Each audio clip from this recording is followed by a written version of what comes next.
into halftime, and Manchester United are down by a goal to nil, while Chelsea in their game are ahead by a goal to nil. Tottenham Hotspurs and Bodo Glimt, it's still goalless, while Fiorentina had to come from a goal down to lead by 2 goals to 1 to make it 3-all on aggregate. But allow me do the honors of testing our audio and we get right this started. Of course, plenty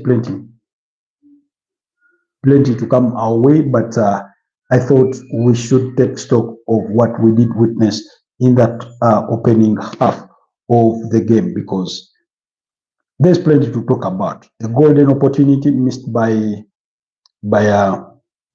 Alejandro Garnacho, with Patrick Togu giving him quite a brilliant pass there to send him on his way, but he sort of chipped that ball above at the Athletic Bilbao goalkeeper, only to go wide in that attempt. But it is Athletic Bilbao with the halftime lead at Old Trafford, and the aggregate is 3-1. Of course, Manchester United are still well within the driving seat of this particular fixture, but I thought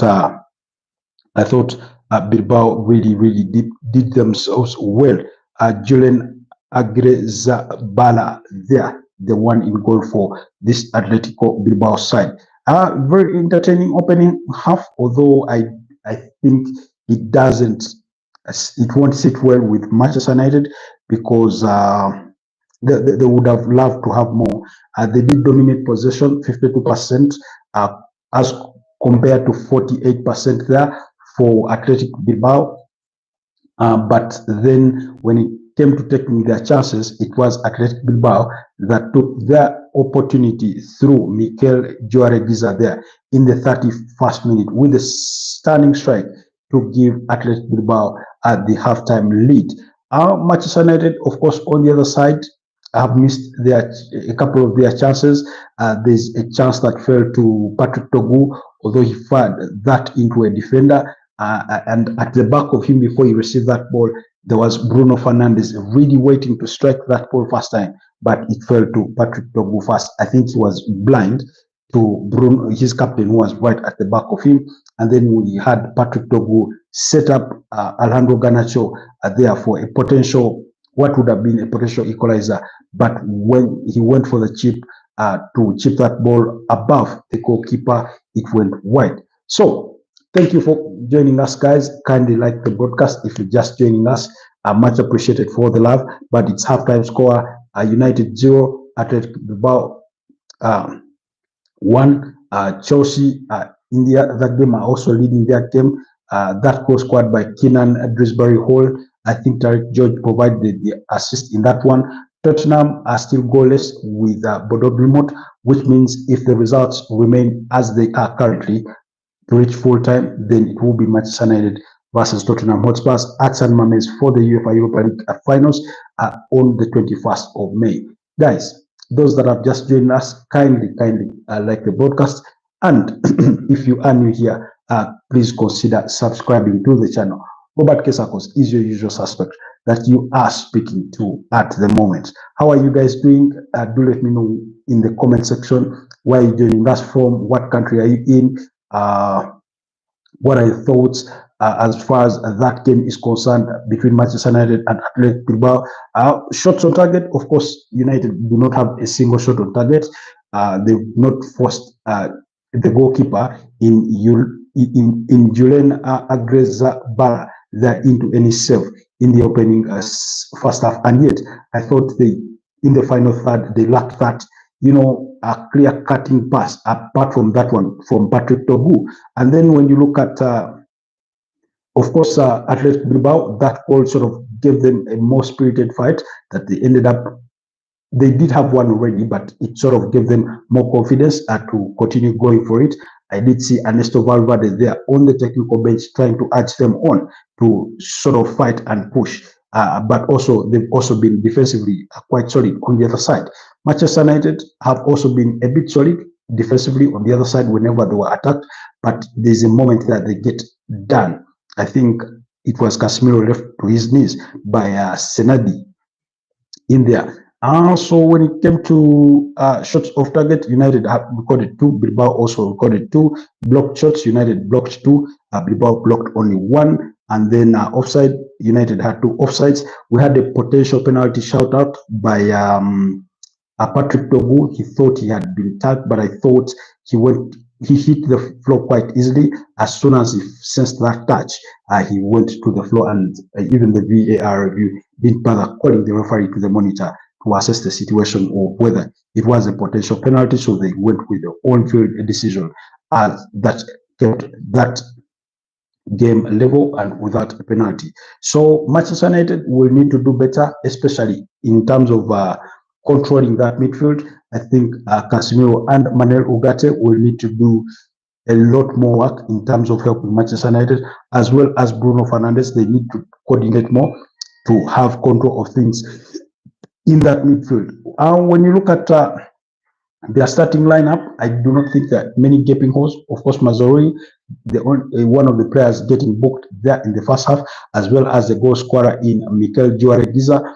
And then if Manchester United need to switch things up, they do have options on the bench that can come in and sort of give them that extra effort that they may need going forward, especially in a player like Amadou Diallo. And then in that midfield, Christian Eriksen could be called upon, as well as Mason Mount, Mason Mount, yes, who scored, I think, over the weekend in that 4-3 loss against Brentford.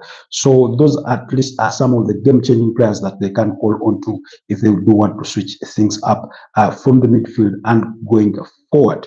When it comes to their defensive options, of course, Luke Shaw is one of those on the bench that they can look to if they do want to change things up. As far as Athletic Bilbao are concerned, I do not think they will change anything from their first half performance. They will just need to be a little more clinical or more creative in the final third if they are to get that second goal. And by the way, if Athletic Bilbao come back in the second half and get a goal within the first 15-20 minutes, it may sort of change the shape and tempo of the game. It may send Manchester United a bit panicking, but as far as they are at this stage, I do not think United have any cause to panic.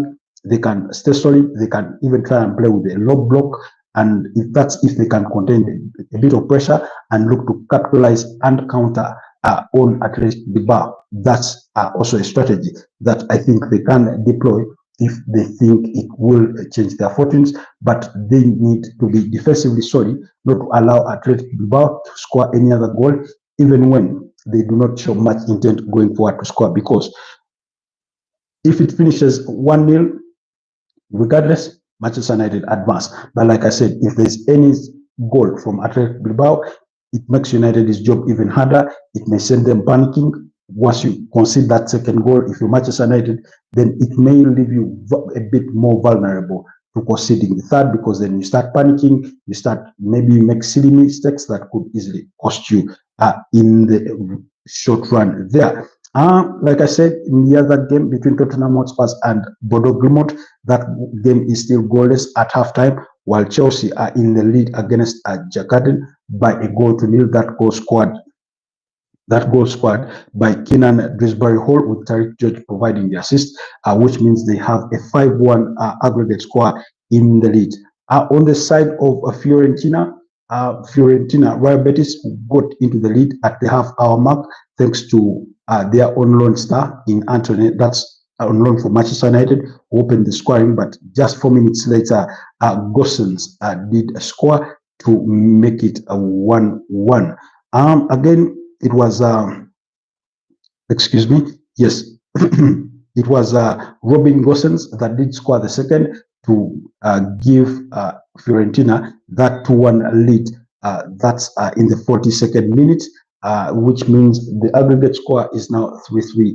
And the tie is as open as they come, because at 3-3, whoever scores the next goal and holds onto it will have the chance to reach the finals of the UEFA Conference League to take on Chelsea, who I think have 3/4 of their feet into that final. So at halftime, those are the scores from the UEFA Conference League as well as the UEFA Europa League semi-finals. in so far. Then in the championship playoffs, Sheffield United are leading Bristol City by 1-0 for those of you that are interested in that game as well. But that is what we witnessed as far as the first opening half is concerned. And the second half does get underway in just a bit from now. So do let me know what you guys thought of that first half. What you made of your respective teams. United a bit complacent sometimes in the way they defended. Okay, maybe not complacent. Maybe complacent is not the right word to use, but a bit lacking, I must say, because you thought that Bilbao walked through that midfield on some occasions and easily found themselves outside the area of the Manchester United 18 yards box, and that is where the goal resulted from.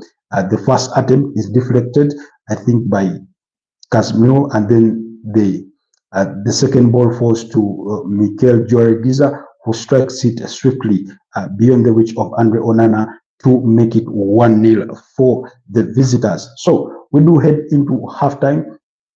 We hope that Ruben Amorim would have given good enough a speech to motivate his team not to be complacent, not to concede any other goal from now, or at least to go and score some goals on the other side.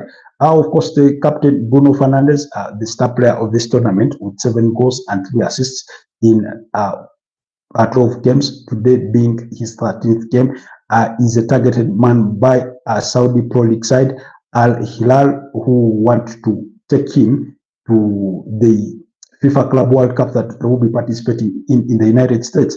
They do want to give him a 3-year contract in which he will be earning a whopping £1 million, apparently.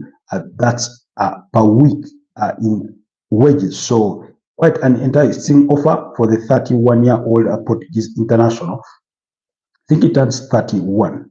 That's Bruno Fernandes in not so long a time. So United, of course, are not willing to let go of him because he is their star player, currently 30 years of age, but he does turn 31 in September, and they really want him to stay. And Ruben Amorim has said that again and again, that they do want to hold of him. Let me let you guys go, return to that second half action because it has resumed, and we will catch up at full time. Thank you for being with us. Bye-bye. Have a wonderful rest of the remaining 45 minutes. Thank you. Bye-bye.